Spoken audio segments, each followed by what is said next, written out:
Bismillahirrahmanirrahim. Assalamualaikum warahmatullahi wabarakatuh. Alhamdulillahirabbil alamin wa bihi nasta'in wassalatu wassalamu ala asyrafil mursalin wa ala alihi wa ashabihi ajma'in. Qala rabbi shrah li sadri wa yassir li amri wahlul 'uqdatam min lisani yafqahu qawli. Rabbi zidna ilma warzuqna fahma amma ba'd. Alhamdulillah, kita rafakkan kesyukuran kepada Allah Ta'ala di atas segala rahmat dan kurniaannya. Pada petang ini kita masih lagi diberikan keizinan oleh Allah Subhanahu Wa Ta'ala untuk dapat sama-sama kita menyambung kembali tafsir juzuk amma kita, untuk dapat kita menyambung kembali bagi surah Al-Insyiqaq, ya. Yang terakhir sekali kita telah pun berhenti sehingga kepada ayat yang ke-6, ya. Ayat yang ke-6. Jadi kita akan sambung kembali pada ayat yang ke-7. Baik. Firman Allah Subhanahu wa taala, a'udzubillahi minasyaitonir rajim. Bismillahirrahmanirrahim. Fa amma man utiya kitabahu bi yaminihi fasawfa yuhasabu hisaban yasira wa yanqalibu ila ahlihi masrura. Wa amma man utiya kitabahu wara'a dhahrihi fasawfa yad'u thubura wa yasla sa'ira innahu kana fi ahlihi masrura innahu dhanna an lan yahur bala inna rabbahu kana bihi basira. Sadaqallah. Baik, kita lihat daripada ayat yang ke-7 sehingga kepada ayat yang ke-15 dengan maksudnya. Kemudian sesiapa yang diberi menerima buku suratan amal dengan tangan kanannya, ayat ke-8, maka ia akan dihisab dengan cara yang mudah dan yang ringan. Ayat ke-9, dan ia akan pergi bertemu dengan keluarganya yang beriman dalam keadaan yang penuh kegembiraan. Ayat ke-10, dan sesiapa pula yang diberi menerima buku suratan amalnya dengan tangan kirinya, yakni daripada sebelah belakangnya, maka ia akan meraung menyebut-nyebut kebinasaannya. Ayat 12, dan ia akan menderita bakaran neraka yang marak menjulang. Ayat ke-13, sebenarnya ia semasa di dunia dahulu bersukaria dalam kalangan keluarganya yang kekal dalam kekufuran dan keingkaran. Ayat 14, sesungguhnya ia menyangka bahawa ia tidak sesekali akan dikembalikan semula ke alam akhirat. Ayat ke-15, sangkaannya itu tidak betul, bahkan ia tetap kembali di hari akhirat. Sesungguhnya Tuhannya sentiasa melihat dan mengetahui akan keadaannya. Baik, daripada ayat yang ke-6 saya bacakan tadi sehingga ayat ke-15, ia adalah ayat di mana Allah Ta'ala bercerita kepada kita tentang golongan-golongan manusia pada hari kiamat. Ya, kumpulan dan pembahagian golongan manusia pada hari kiamat. Dan Allah Ta'ala juga menyebutkan kepada kita daripada ayat ini, iaitu nasib dan keadaan manusia pada hari kiamat. Jadi ada dua perkara yang penting daripada ayat tersebut. Yang pertama, Allah bercerita kepada kita tentang kumpulan dan golongan manusia pada hari kiamat. Yang keduanya Allah bercerita kepada kita tentang nasib, keadaan setiap golongan itu pada hari kiamat. Baik, kita mulai dengan ayat yang ke-7 terlebih dahulu. Ya. Okay, kita tengok dari sudut tafsir pada ayat yang ke-7 yang saya bacakan tadi. Berkata Al-Imam Ibnu Katsir rahimahullah, iaitu orang yang akan diserahkan kepadanya oleh para malaikat buku suratan amalannya dengan tangan kanannya. Maknanya malaikat menyerahkan buku amalan itu dengan tangan kanan dan ia menerima buku suratan amal tersebut pun dengan tangan kanan. Ya, malaikat serah dengan tangan kanan, dia terima pun dengan tangan kanan. Ini menurut tafsiran yang pertama. Itu siapakah golongan yang disebut sebagai Ashabul Yamin. Kemudian kita lanjutkan dalam tafsir yang kedua. Ya. Dalam tafsir yang kedua, yang menyebutkan tentang siapakah golongan yang dikategorikan ia sebagai golongan Ashabul Yamin. Baik. Okey, kalau kita tengok golongan yang menerima buku dengan suratan amalan di tangan kanan ini disebutnya mereka sebagai golongan Ashabul Yamin. Baik, ulama berbincang kenapakah mereka ini diberikan gelaran dengan gelaran Ashabul Yamin.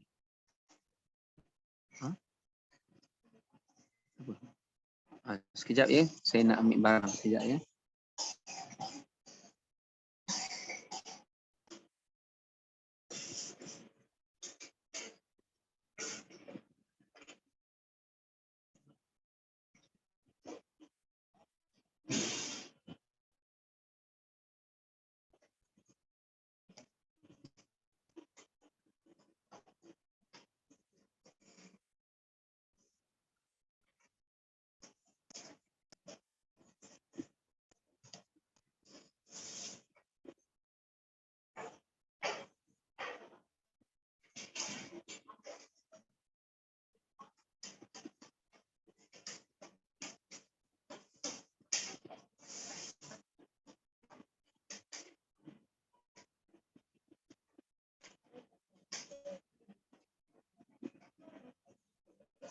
Baik, kita kembali ya. Jadi para ulama berbincang. Para ulama tafsir berbincang apakah golongan Ashabul Yamin. Ada 8 pendapat yang dikemukakan oleh Al-Imam Ibnu Jauzi dalam kitabnya Zadul Masir. Yang pertama, Ashabul Yamin itu adalah mereka yang berada di sebelah kanan Nabi Adam alaihissalam.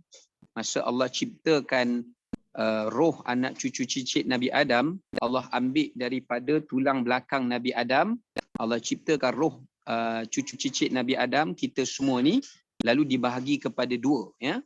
Satu golongan roh yang diletakkan di sebelah kanan Nabi Adam, satu lagi yang diletakkan di sebelah kiri Nabi Adam. Yang mana bila Nabi Adam tengok di sebelah kanan, baginda senyum, bila baginda tengok di sebelah kiri, baginda menangis. Yang mana yang duduk di sebelah kanan baginda itu adalah mereka daripada keturunan Nabi Adam yang menjadi golongan Ashabul Yamin. Ini golongan yang akan beriman, golongan yang akan beriman kepada agama Islam, golongan yang akan beriman kepada Allah, beriman kepada hari kiamat dan mengikuti ajaran para nabi dan rasul. Adapun di sebelah kiri adalah keturunan cucu cicit zuriat Nabi Adam yang akan kufur, yang tidak beriman. Ya, baik. Itu yang pertama, makna Ashabul Yamin ni dia merangkumi semua umat para nabi yang beriman, yang mati dalam iman, yang mati dalam ajaran Islam. Mereka akan menerima buku dengan tangan kanan, walaupun mereka ada dosa, walaupun mereka ada kesalahan dan maksiat. Tapi itu bukan menentukan Ashabul Yamin ni confirm masuk syurga semuanya. Itu pendapat pertama lah. Ya. Pendapat yang kedua mengatakan Daripada Imam Qurtubi, Ashabul Yamin ini adalah mereka yang akan diserahkan buku suratan amal dan menerima buku suratan amal dengan tangan kanan mereka. Ini majoriti ulama tafsir. Yang ketiga, golongan Ashabul Yamin ini adalah mereka yang memiliki kedudukan. Ya, Ashabul Yamin ini sebenarnya merujuk kepada satu kedudukan yang Allah muliakan kepada hamba-hambanya yang beriman dan bertakwa. Yang Allah letakkan mereka di kanan, di sebelah arash. Maka mereka ni dinamakan Ashabul Yamin.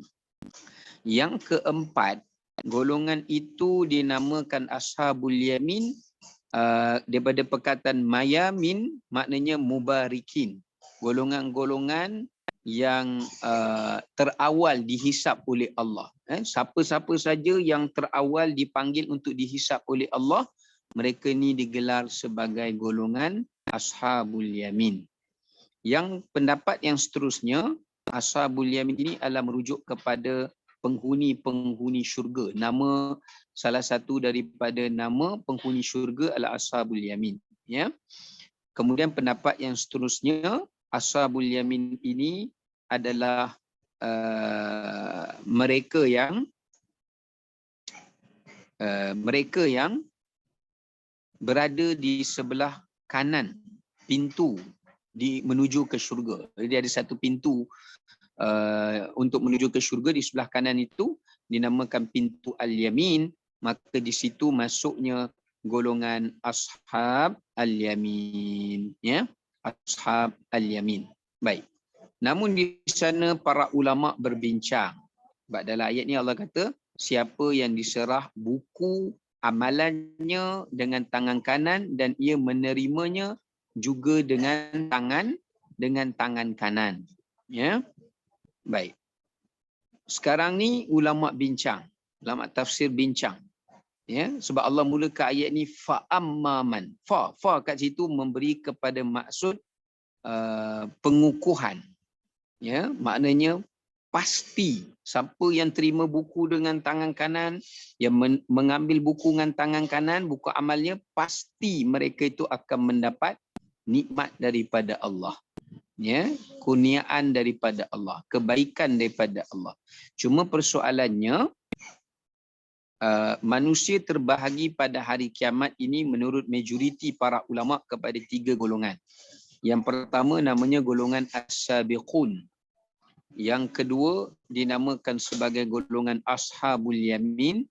Dan yang ketiga dinamakan golongan ashabus shimal.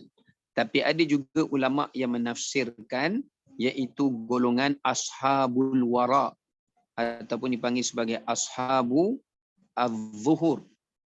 Mereka yang menerima buku suratan amal dengan tangan kiri atau daripada arah belakang. Ya, ini 4 golongan lah kalau campur semua, ya. Tapi kebanyakannya hanya kata 3. Tapi kalau kita teliti balik, sebenarnya ada 4 golongan pecahan manusia di hari kiamat. Ya. Adapun ciri-ciri sifat golongan ashabul yamin ini, tak banyak Quran cerita tentang amalan peribadi golongan ashabul yamin. Secara mudahnya, golongan ashabul yamin ini mengikut ulama tafsir adalah mereka yang amalan kebaikannya lebih dominan daripada amalan kejahatannya. Maknanya dalam buku suratan amalnya itu, kebaikan lebih banyak daripada kejahatan. Masalahnya sekarang ni kita pun tak tahu, ya, dalam buku amalan kita, malaikat lebih banyak menulis kebaikan atau kejahatan. Sebab kita tak boleh tengok buku tu. Ya, kita tak boleh baca pun sekarang ni. Allah tak bagi tengok. Dia sangat peribadi. Dia sangat berahsia. Kita tak boleh tengok. Kita tak boleh baca. Kalau kita boleh tahu apa yang ada dalam buku suratan amal kita sekarang, mungkin kita boleh ubah diri kita ke arah yang lebih baik. Sebab itu kita perlukan golongan ashabul yamin ni. Ulama kata mereka adalah golongan yang banyak bermuhasabah. Mereka adalah banyak golongan yang mengingati hari kiamat dan kematian. Mereka adalah orang yang tidak panjang angan-angan terhadap dunia. Mereka adalah orang yang sentiasa mentadabbur ayat-ayat Allah.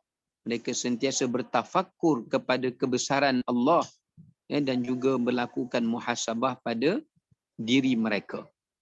Maka di sini menunjukkan kepada kita sifat karakter golongan ashabul yamin ini, secara tidak langsung memberi maksud mereka yang hati dan jiwa mereka itu sentiasa bukannya semata-mata terhadap dunia, tetapi adalah lebih menjadi keutamaan mereka adalah untuk negeri akhirat. Dan selain daripada itu, ada sikit saja yang Allah sentuh tentang amalan yang dilakukan oleh golongan ashabul yamin sewaktu di dunia. Yang pertama, Allah ada rakamkan dalam firman Allah Subhanahu Wa Taala. Kalau kita boleh tengok dalam ayat Al-Quranul Karim, Allah Ta'ala sebut, yang pertama, fakku raqabah. Sifat ashab ini orang yang suka sedekah, orang yang membebaskan dan memerdekakan hamba. Ya, ada sahabat-sahabat Nabi yang kaya-kaya, bila mereka tengok banyak hamba-hamba yang beriman tapi ditindas, atau hamba-hamba yang tak beriman zaman dulu, mereka beli, mereka merdekakan. Ya, sebab mereka nak dapat pahala memerdekakan hamba yang besar di sisi syarak. Dalam konteks kita hari ini, kita nak jadi golongan ashabul yamin ni, kita kena merdekakan manusia daripada kekufuran. Merdekakan manusia daripada kesyirikan. Merdekakan manusia daripada tidak beragama kepada beragama. Merdekakan manusia daripada kesesatan, merdekakan manusia dari kejahilan, merdekakan manusia daripada maksiat, kezaliman, merdekakan manusia daripada sifat-sifat yang buruk. Ini adalah ciri-ciri sifat ashabul yamin. Kalau konteks zaman dulu, cara kemerdekaannya, mereka bebaskan hamba beli dan bebas. Tapi dalam konteks sekarang, ulama menyatakan kita merdekakan dari sudut spiritual mereka. Iman mereka, akidah mereka, agama mereka, ibadat mereka, amalan mereka, perbuatan mereka, akhlak mereka, kehidupan mereka. Ini adalah ciri-ciri ashabul yamin. Yang kedua, Allah kata au it'amun fi yaumin dhi masqabah. Ciri-ciri sifat ashabul yamin ini, mereka suka memberi makan. Mereka suka menyantuni orang miskin. Mereka tidak mengabaikan hak orang miskin. Mereka tidak melupakan orang-orang yang lemah dalam kumpulan masyarakat. Mereka bukan orang yang memuja-muja, membodik-bodik, ya, mengampu-ngampu kepada golongan-golongan golongan kaya raya. Tapi mereka menjaga kebajikan, ya, golongan-golongan yang lemah, ya. Kemudian Allah Ta'ala sebut lagi yatiman dza maqrabah. Mereka juga sangat menyantuni anak yatim. Ya, jadi golongan ashabul yamin ni bukan sekadar memberi makan pada orang miskin, tapi mereka sangat santun kepada anak yatim. Ya, mereka menyantuni anak yatim. Mereka meletakkan nilai kasih sayang kepada anak yatim. Ya, maknanya kat sini bukan sekadar memberi dalam bentuk material, kebendaan, tapi mereka juga memberi dalam bentuk kasih sayang kepada anak-anak yatim. Bukan sekadar taja anak yatim makan, bukan sekadar taja bagi pakaian ke anak yatim, tapi nilai kasih sayang, nilai pendidikan kepada anak-anak yatim itu. Kemudian yang seterusnya, sebab pendidikan dan kasih sayang lebih penting bagi anak yatim itu berbanding pakaian dan makanan dan minuman dia. Untuk kelangsungan dia membesar sebagai seorang insan yang memiliki cukup kasih sayang dan ilmu. Yang seterusnya Allah sebut au miskinan dza matrabah, atau orang yang tidak memiliki tempat tinggal. Ciri-ciri sifat ashabul yamin lagi yang dalam ayat ini, iaitu Allah Ta'ala sebut mereka menyediakan tempat tinggal kepada orang yang tidak mempunyai tempat tinggal. Orang yang susah, yang tiada tempat tinggal dan sebagainya, maka mereka sediakan. Kemudian Allah kata lagi, thumma kana minal ladzina amanu wa tawassaw bis sabri wa tawassaw bil marhamah. Sifat ashabul yamin lagi, iaitu mereka ini sentiasa berpesan-pesan pada kesabaran. Ashabul yamin adalah orang yang tahan untuk diuji. Apapun bentuk ujian, apapun bentuk musibah yang Allah timpakan ke atas mereka, maka mereka tabah, mereka kuat, mereka tidak menjadi lemah untuk menghadapinya. Bahkan mereka memberi aspirasi kepada orang lain untuk bersabar seperti mereka. Inilah kumpulan-kumpulan ashabul yamin.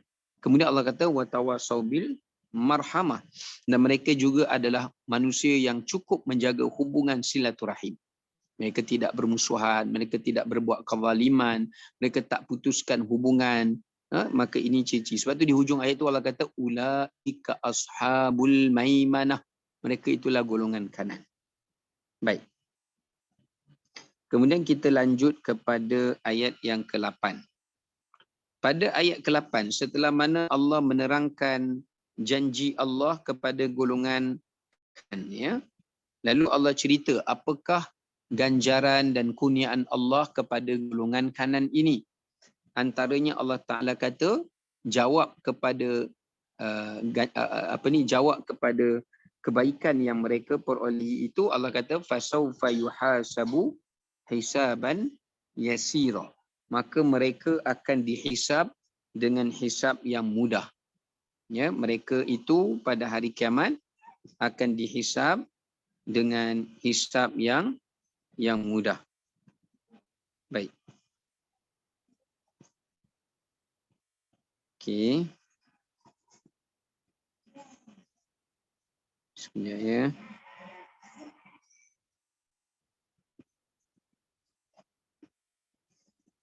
Okey, mereka dihisab dengan hisab yang mudah. Okey, apa makna dekat sini? Kata Imam Ibn Kathir, mereka akan dihisab oleh Allah dengan hisab yang tidak detail. Ya, Allah tidak hisab mereka dengan sedalam-dalamnya. Bukannya terlalu terperinci. Ya.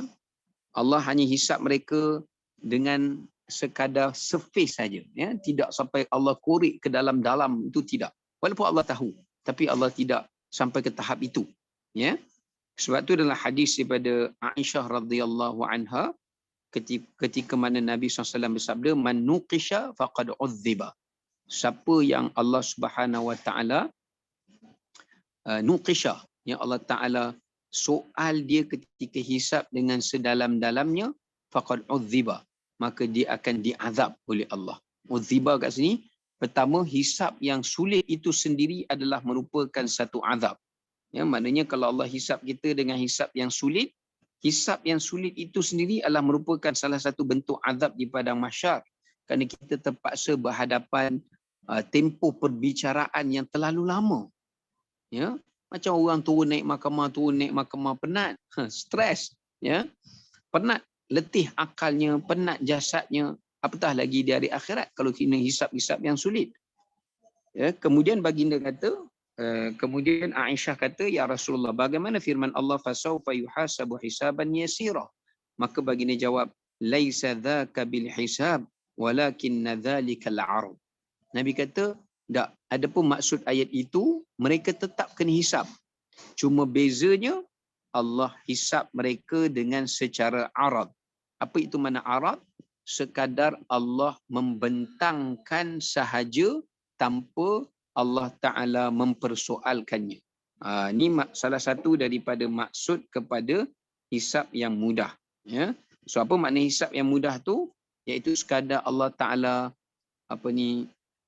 sekadar Allah Subhanahu Wa Ta'ala bentangkan di paparan skrin di padang mahsyar, Allah tunjukkan, Allah hadirkan, Allah zahirkan. Tapi bedanya, Allah tidak soal. Allah tidak, macam kita tengok montaj lah kan. Biasa kita tengok montaj orang kenduri kahwin. Kita tengok slide, lepas tu next slide, lepas tu next slide. Tapi Allah tak stop, bicara, tanya, tak. Itu makna hisab yang mudah. Ya. Bahkan ada satu riwayat daripada Abu Hurairah yang saya pernah terbaca, seingat saya lah ya, yang mana Abu Hurairah pernah bertanya kepada Nabi SAW berkenaan dengan tempoh hisab ini. Ya, apabila baginda membaca ayat Quran yauma yaqumun nasu lirabbil alamin, pada hari manusia akan berdiri di hadapan Tuhan sekalian alam. Maka Abu Hurairah tanya, berapa lama kita berdiri? Maka kata Nabi SAW, seseorang mukmin itu akan berdiri di hadapan Allah untuk hisabnya yang mudah seperti tempoh ia solat fardu, solatan maktubatan, seperti satu solat fardu yang dia kerjakan sewaktu di dunia dahulu. Seperti satu solat fardu yang dia kerjakan sewaktu di dunia dahulu. Hanya sekadar itu. Kita paling kuat solat fardu 5 minit je. Mana ada orang solat fardu sampai 15 minit, ya? Itu memang alim sungguh lah. Biasa 5 minit, 7 minit, 6 minit, macam itulah. Kadang-kadang bawah 5 minit pun ada.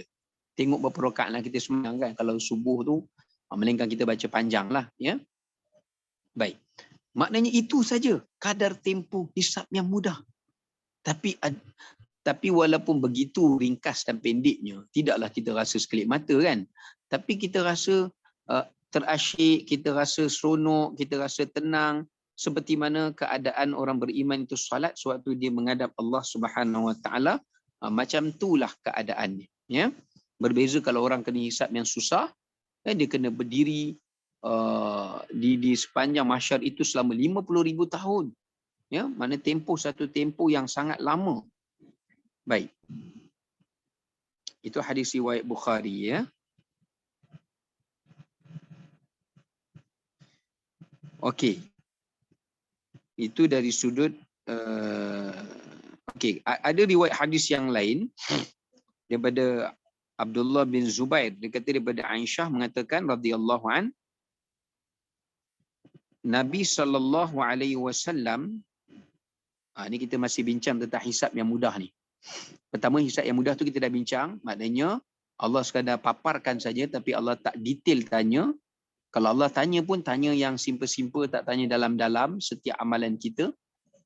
Nombor 2, kita dah bincang tadi, hisab yang mudah tu maknanya Allah Subhanahu Wa Taala jadikan ia seperti kadar solat kita.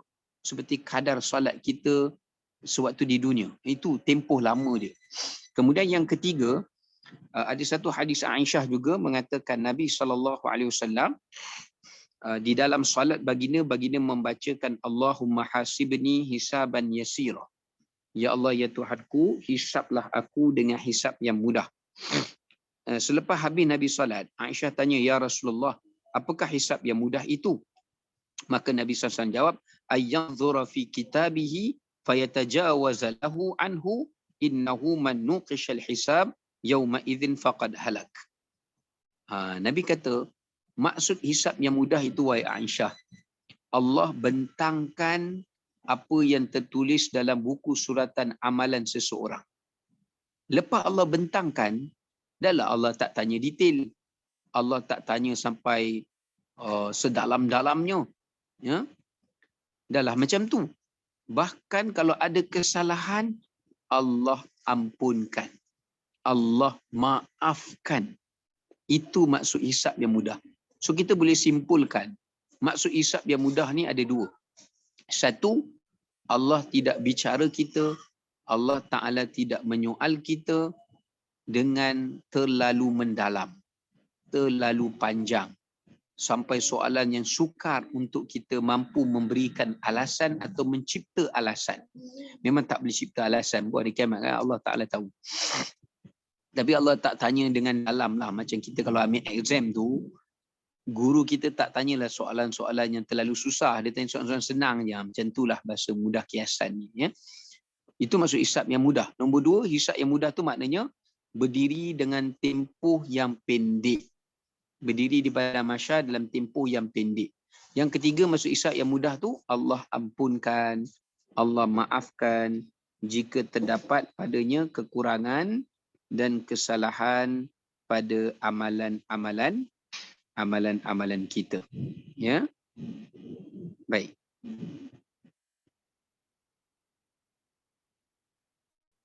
Kemudian Umar.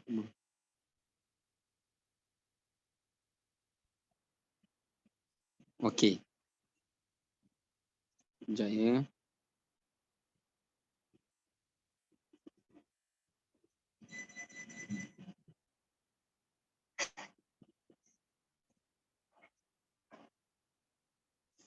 Sekejap.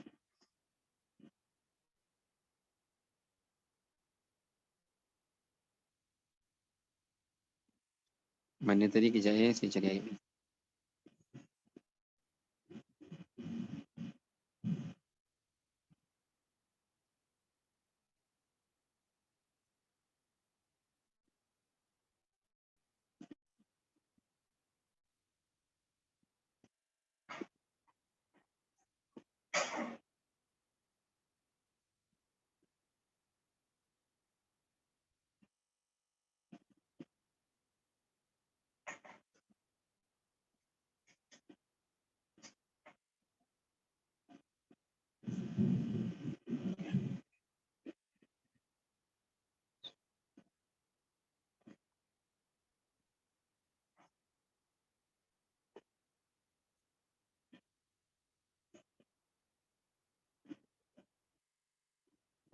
Baik.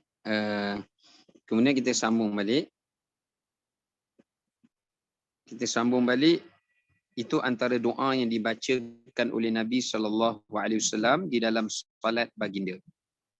Ya, dalam salat baginda. Secara mudahnya boleh saya katakan, hisab yang mudah ini yang pertama adalah Allah Subhanahu Wa Taala tidak menyulitkan soalan. Yang kedua, Allah pendekkan tempoh berdiri di mahsyar. Yang ketiga, Allah maafkan jika terdapat kekurangan dan kesalahan. Yang keempat, hisab yang mudah ni adalah Allah tukarkan kejahatan dosa kita kepada kebaikan. Ya, faulaika yubaddilullahu sayyiatim hasanat. Yang kelima, Allah gandakan kebaikan kita. Itu juga hisab yang mudah. Maksudnya bila Allah hisab kita, Allah tahu kita mungkin tak lepas menghadapi hisab itu, so Allah Ta'ala lipat gandakan, beratkan lagi amalan kebaikan kita supaya menjadikan kita dapat melepasi kepada kesulitan pada waktu bentuk hisab mudah. Baik, yang ke-9. Ya, kita tengok yang ke-9. Okey, setelah mana mereka mendapat hisab yang mudah, Allah cerita pengakhiran bagi golongan kanan. Apakah pengakhiran bagi golongan kanan itu? Pengakhiran bagi golongan kanan itu adalah seperti mana yang Allah Ta'ala sebutkan, wa yanqalibu ila ahlihi masrura. Maknanya mereka akan dibawa, diiringi hingga ke syurga Allah untuk mereka bertemu dengan ahli-ahli syurga yang lain, ataupun untuk mereka dapat bertemu kembali dengan keluarga-keluarga mereka, keturunan-keturunan mereka daripada kalangan ahli-ahli syurga. Itu maksud yang pertama yang ditafsirkan oleh para ulama. Baik. Maknanya dekat sini menunjukkan kepada kita bahawasanya balik untuk bertemu dengan keluarga-keluarga kerabat mereka daripada kalangan ahli syurga yang mendahului mereka sebelum ke syurga. Ada juga yang menafsirkan maknanya bertemu dengan ahli-ahli syurga yang mereka rindui untuk bertemu dengan ahli-ahli syurga itu. Sebab contoh kan, mungkin kita tak hidup sezaman dengan Nabi SAW. Bukan mungkin lah, memang kita tak hidup sezaman dengan Rasulullah SAW. Demikian dengan sahabat, demikian dengan tabi'in, demikian dengan tabi'in, demikian dengan orang-orang saleh dan sebagainya. Kita tak sezaman dengan mereka. Jadi kita merindui mereka, kita merindui nak bertemu dengan mereka. Maka sebab itu Allah kata, ganjaran yang kedua selain berhisab yang mudah tadi, Allah kurniakan kepada golongan-golongan ashabul yamin ini agar mereka dapat dipertemukan dengan ahli-ahli syurga yang lain yang mereka rindui, yang tidak hidup sezaman dengan mereka.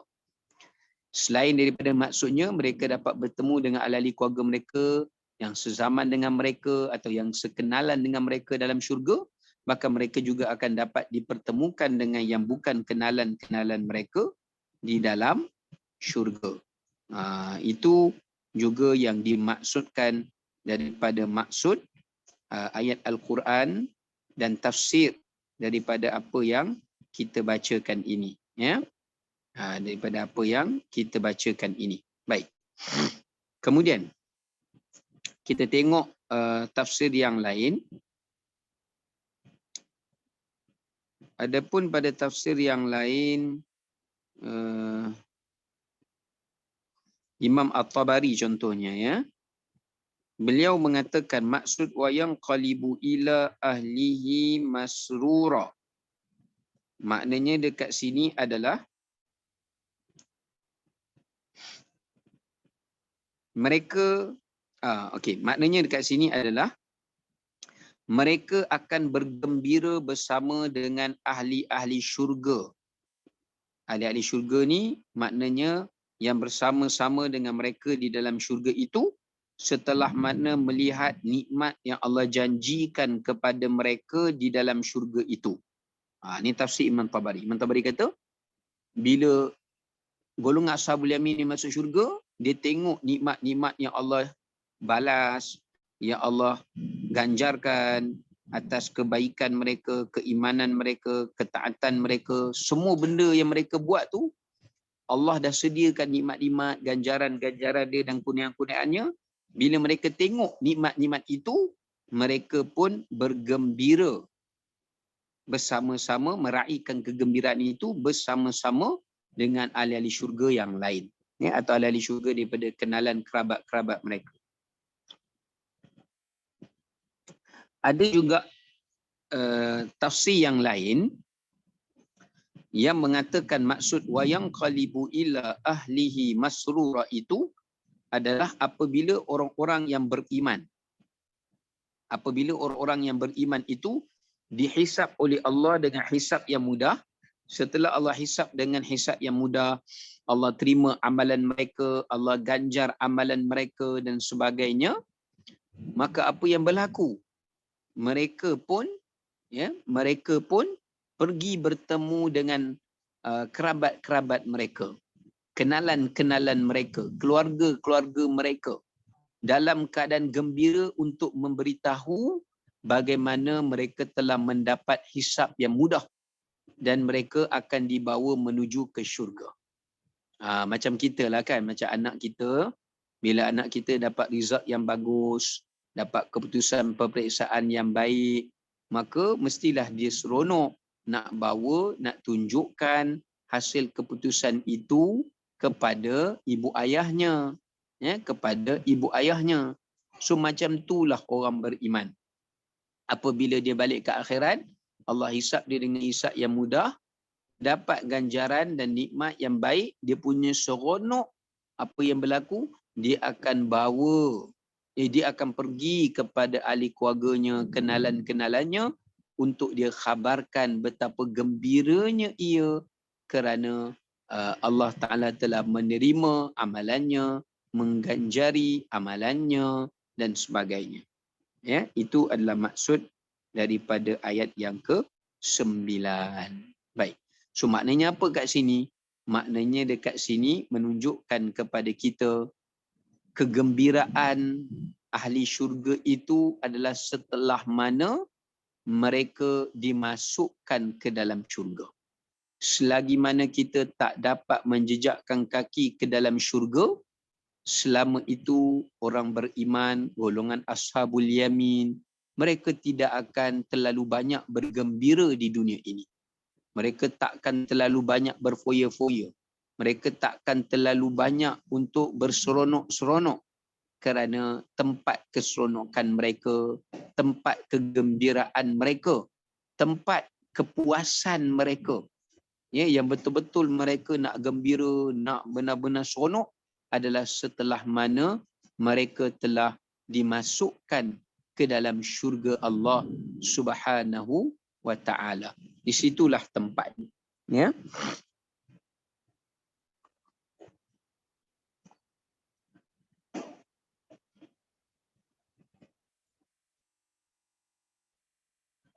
Baik. Kemudiannya,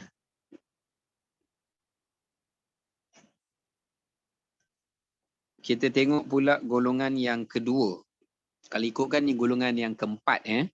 Sebab dalam surah Insyiqaq ni Allah tak cerita tentang golongan as-sabiqun. Allah juga tidak cerita tentang golongan ashabul ashabul shimal, ashabul shimal. Dua tu Allah Taala tak ceritalah, ya. Baik.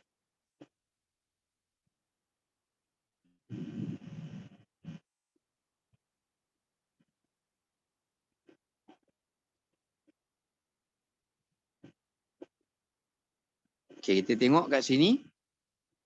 Adapun golongan yang akan menerima buku dengan tangan kiri. Sebahagian tafsir kata wara' al-zahri itu maknanya terima buku dengan tangan kiri.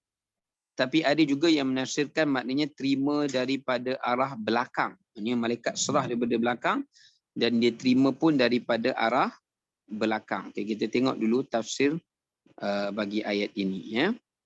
Baik, yang pertama kata Al-Imam Ibnu Kathir dalam tafsirnya,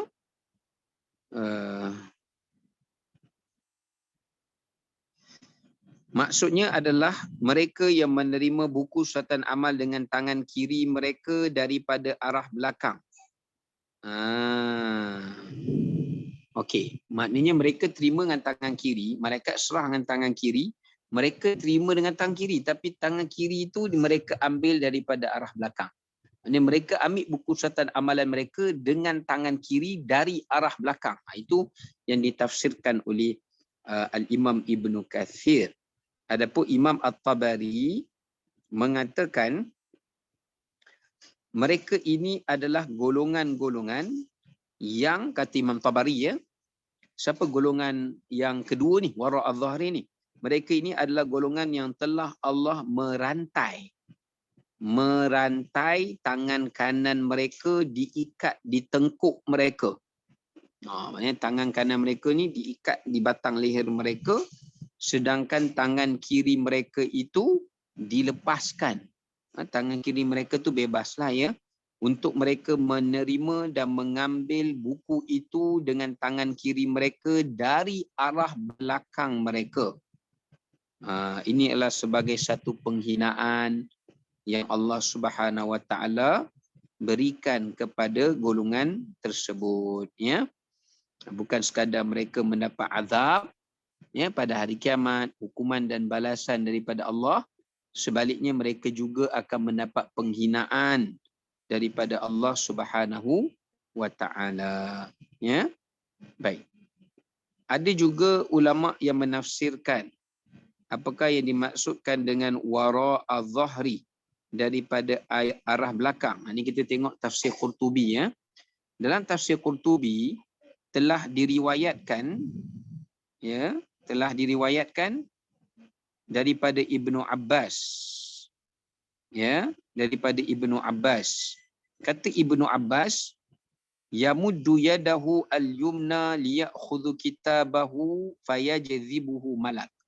Maknanya golongan tangan kiri ni bila mereka cuba untuk mengambil buku suratan amalan mereka dengan tangan kanan, tiba-tiba malaikat langsung menarik buku itu, ya, atau menanggalkan buku itu daripada tangan kanan mereka. Lalu disuruh mereka mengambil dengan tangan kiri mereka daripada arah belakang mereka, ya, daripada arah belakang mereka. Sebahagian menafsirkan maknanya malaikat akan mengambil buku suratan amalan mereka itu, lalu malaikat meletakkan di atas di atas belakang badan mereka. Itu dipanggil zahri. Ya, ada banyak tafsir lah, boleh kita rumuskan golongan dalam ayat yang disebut ni. Yang pertama, yang terima buku dengan tangan kiri dari arah belakang. Yang kedua, golongan yang kita sedang bacakan ini, yang sedang kita ulaskan ini, adalah golongan yang akan menerima buku suratan amalan daripada tangan kiri, sebab tangan kanan mereka diikat digari dan dirantaikan di leher mereka. Yang ketiga, mereka ini adalah golongan yang mana buku surat amal tu akan dibebankan di atas belakang badan mereka, seolah-olah mereka terpaksa memikul dan membawa muatan yang berat, ya, kerana dosa-dosa yang perlu mereka pikul yang tertulis dalam buku suratan amalan itu. Ini bertepatan dengan satu firman Allah, Allah Ta'ala sebut, وَلَا يَحْمِلُنَّ أَوْزَارَهُمْ أَوْزَارًا مَعَ أَوْزَارِهِمْ. Mereka itu akan memikul dosa di atas dosa-dosa di atas belakang badan mereka. Itu maksud daripada ayat tersebutlah, ya. Maksud daripada ayat tersebut. Merujuk kepada siapakah golongan kiri itu. Ada pula yang mengatakan, macam saya sebut tadi, Imam Qurtubi mengatakan golongan itu adalah merupakan golongan yang nak ambil buku dengan tangan kanan tetapi malaikat halang, maka malaikat tarik dan malaikat serahkan buku itu daripada dengan tangan kiri, lalu mereka terpaksa mengambil buku itu dengan tangan kiri mereka dan mereka tidak mampu untuk menerimanya dengan tangan kanan lagi. Ya, mereka tidak mampu untuk menerimanya dengan tangan kanan. Sebaliknya terpaksa mengambilnya dengan tangan kiri. Ya, ada setengah ulama menafsirkan, ni banyaklah tafsirannya.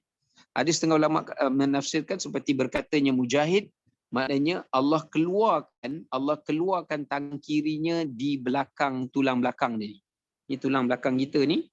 Masa buku nak serah buku tu, tangan kiri dia tu keluar daripada belakang badan dia untuk menerima buku suratan amal. Jadi tangan kiri dia yang berada di sebelah sini ni tak berfungsi, sebaliknya digantikan dengan tangan kiri yang keluar daripada belakang badannya untuk menerima buku suratan amalan. Ya.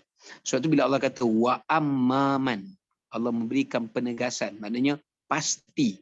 Golongan tangan kiri ni adalah golongan yang pasti akan wujud pada hari qiyamah.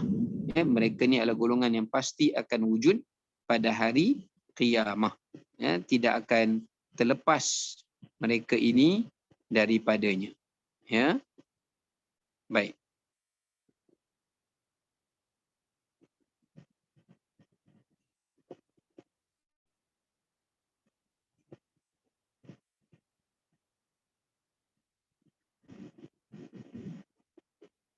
Baik.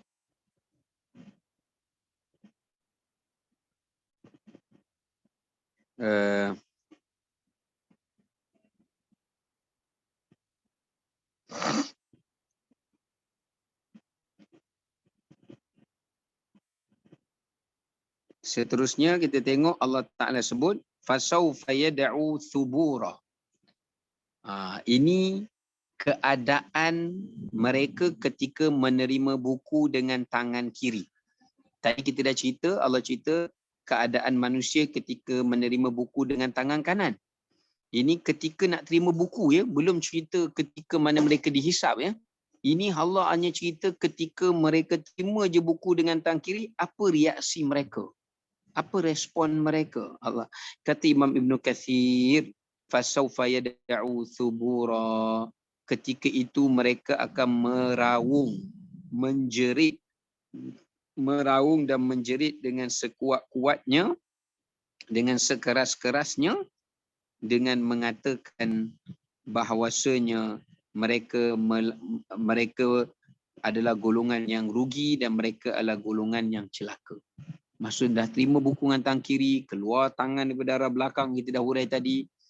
Mereka tengok je buku diserahkan macam tu, mereka terima saja buku dengan cara begitu, mereka kata celakalah kami, binasalah kami, celakalah kami, binasalah kami.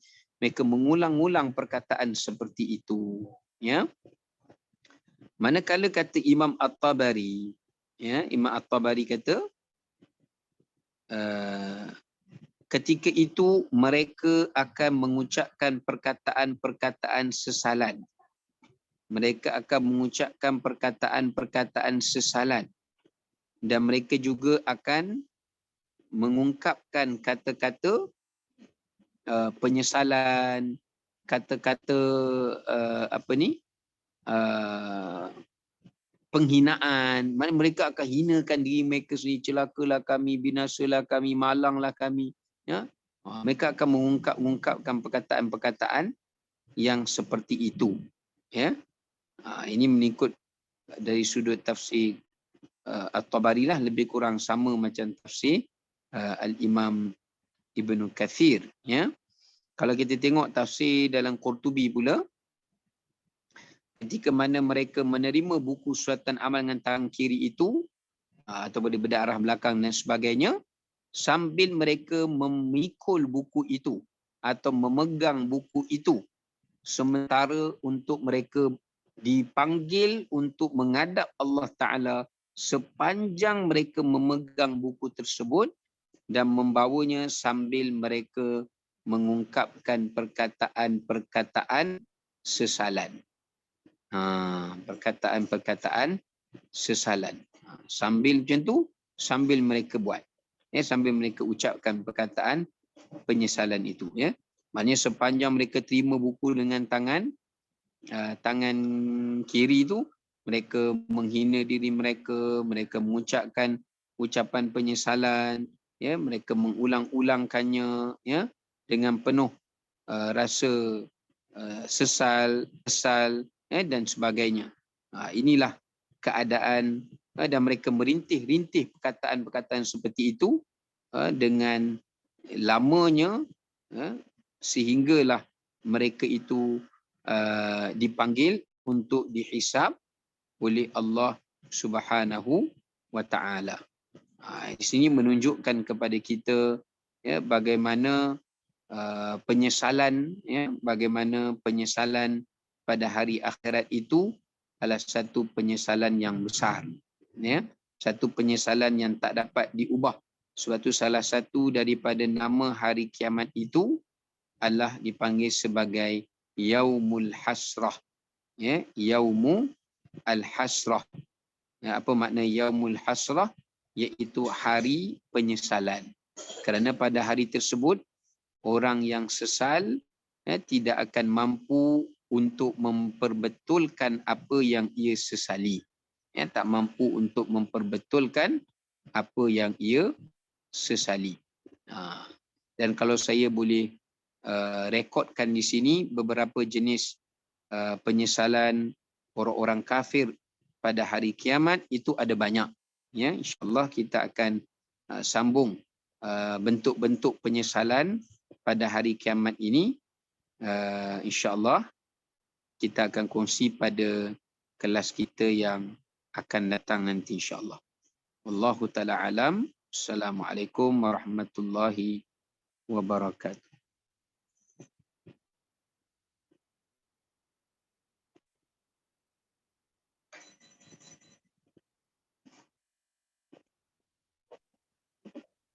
Terima kasih Ustaz. Sama-sama.